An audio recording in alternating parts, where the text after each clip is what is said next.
Good day. In today's video, we're going to discuss the optimization using calculus. So under this topic, i-discuss natin yung pagkuha ng critical points and then yung pagkuha ng maximum and minimum points. Optimization, in the first place, okay, so this is one of the application of calculus. Okay, though ang ating application ay medyo abstract pa din dahil ang gagamitin natin dito yung mga functions, no? Okay.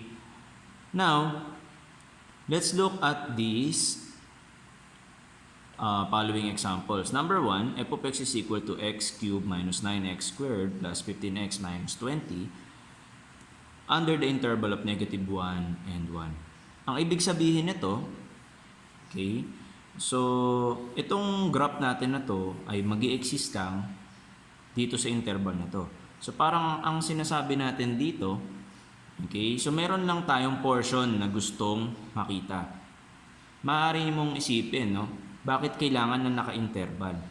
Okay, so kasi pagka hindi tayo naglagay ng interval, we can have as an infinite number of domain. Okay, so which is not realistic, no? So mas malayo yun sa katotohanan. Mas malapit pa rin na maglagay tayo ng interval.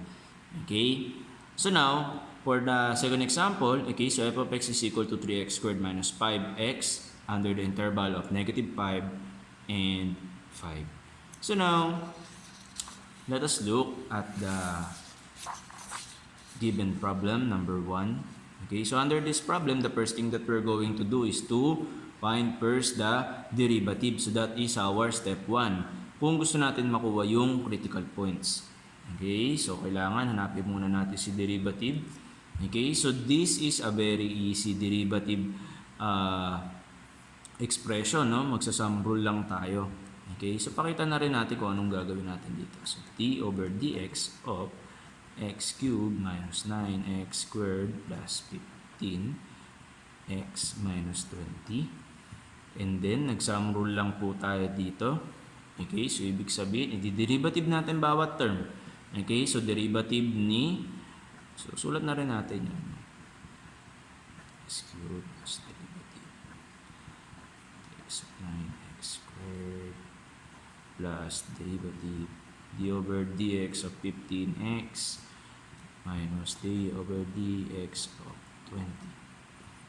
Now, let us simplify this further. So derivative ng x cubed, so that will be 3x squared under the power rule. Okay, so minus, okay, so this is variable and constant rule. Okay, so 9 times 2, so magiging 18x plus, okay, so alam natin, no, variable x yan. Okay, so degree 1, so magiging 15 na lang yan, no, kasi times 1 tayo dyan. And then derivative of constant 0, pwedeng hindi na natin siya isulat. Okay, so derivative ng constant is 0. So therefore, this is our first derivative. Okay? And then, ang kailangan nating hanapin dito, ang purpose kasi natin dito sa susunod nating gagawin ay hanapin ang roots or ang zeros netong ating derivative. Okay? So we're going to equate this part. Okay? So gagawin natin tong 0. Okay? So bakit natin kailangan gawing 0 yan? So gagawin natin 0 to kasi pinapatunayan lang natin na kapag ka naging 0 kasi yung slope, okay? So ibig sabihin walang changes doon. So lumalabas dito na gusto natin makita yung part ng ating expression kung saan 0 ang slope. Okay? So we're going to find the zeros of x under this expression. So ginawa natin dito para hindi tayo mahirapan. Common factor muna tayo dito. Okay, so common factor muna tayo. So we will have x squared. Okay, so minus 6x plus 5. And then nakikita natin, no, pwede pa tayo mag-express dito. So this can be further written as 3 times, okay, so so 3 times x minus 1 quantity x minus 5. So now, we can conclude that our critical points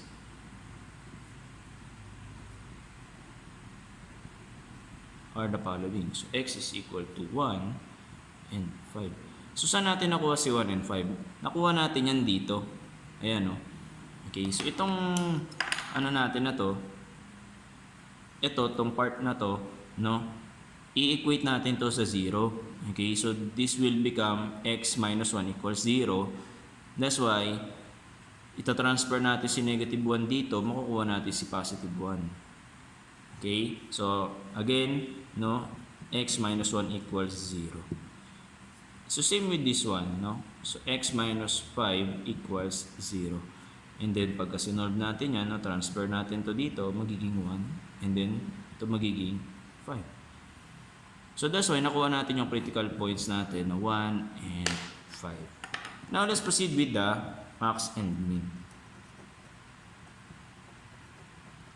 Sa maximum and sa minimum, gagawa tayo dito ng table. Okay, so gagawa tayo dito ng table. Tong table natin na to, nagko-contain to ng interval natin. So according to our given, our interval is under negative 1 and 1 only. Okay, so lumalabas dito na meron tayong mga values.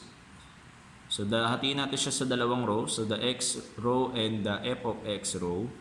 And then, sa column naman, okay, so dapat makikita natin dito sa column yung mga interval natin. Okay, so negative 1, kita natin yan. And then,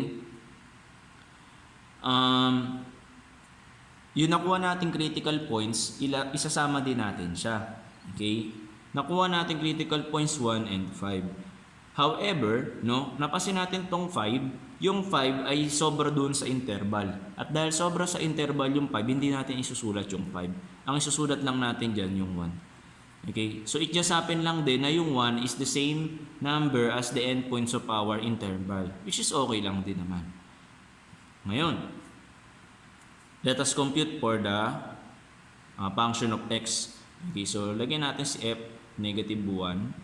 So, ibig sabihin, gagamitin nyo tong equation natin ulit na to. No? So, this equation will be used.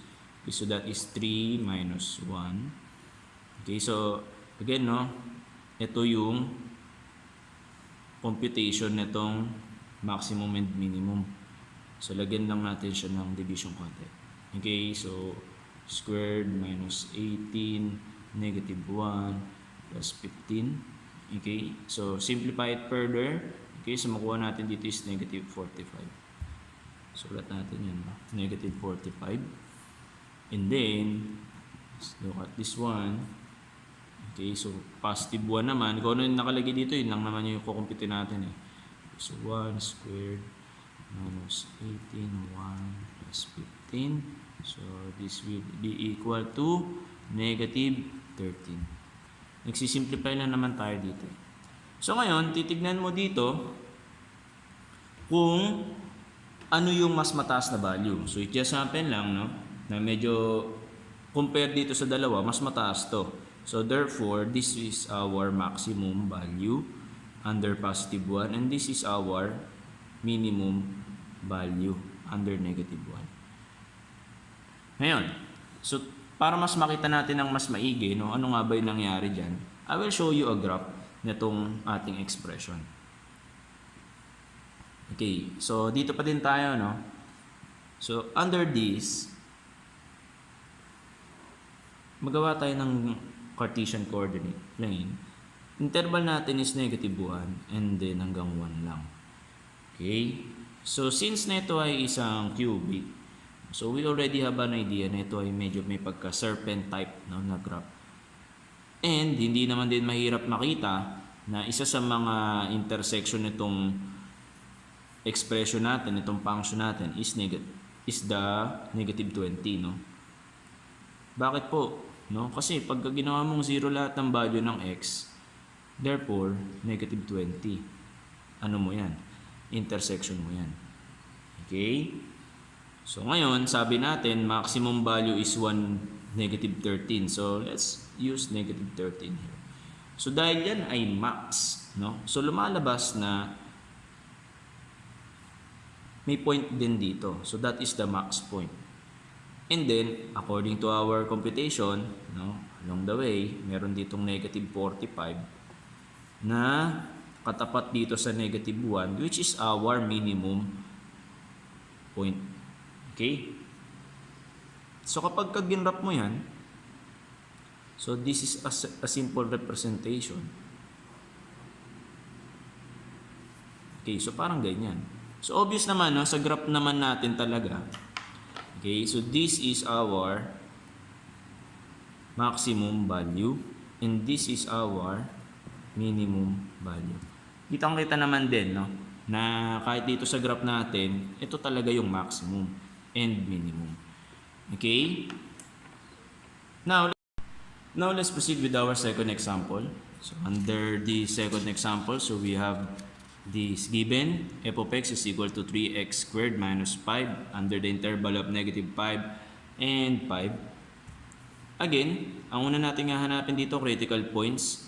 So sa paghanap ng critical points, kunin muna natin yung derivative ng ating expression. So we have d over dx 3x squared minus 5, so that's 5x. And then, no, so magiging d over dx of 3x squared minus d over dx of 5x. So this will give us 6x minus 5.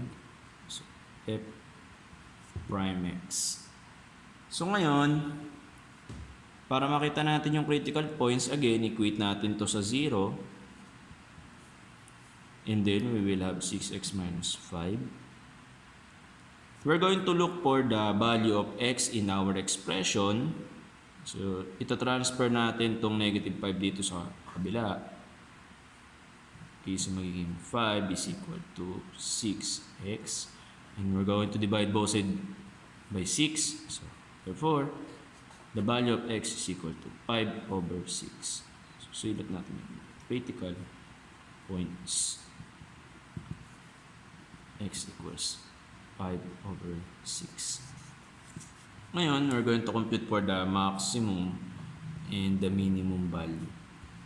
Again, pagka nagko-compute tayo ng maximum and minimum value, okay, so gagawa tayo ng table.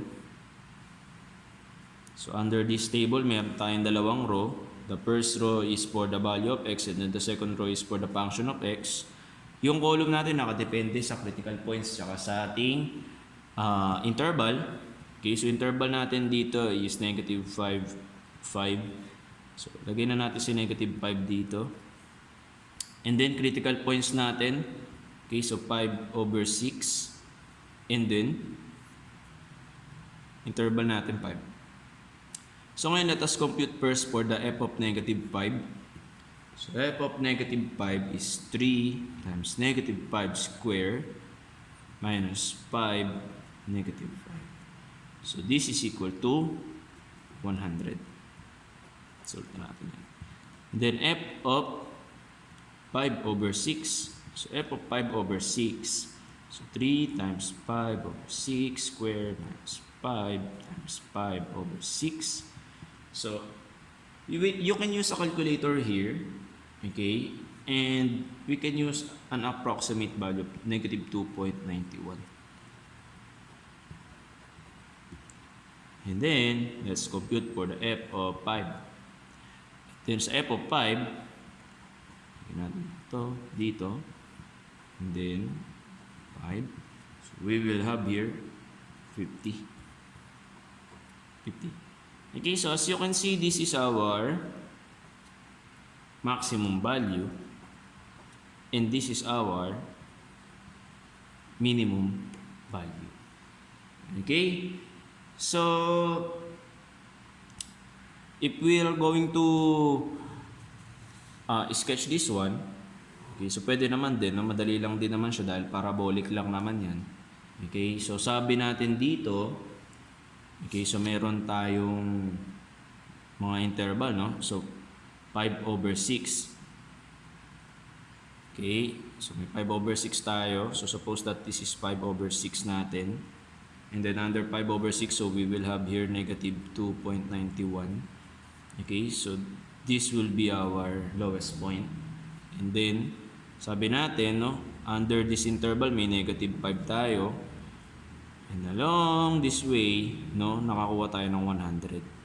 And this will be our max point. And then, sabi rin natin, under this 5, na makakakuha din tayo dito ng 50. Okay, and then this is another value. Pagka ginrap natin siya, oops, dito, no, kasama to. And just like that. Okay, so this is our parabola with the minimum value, okay, and with the maximum value.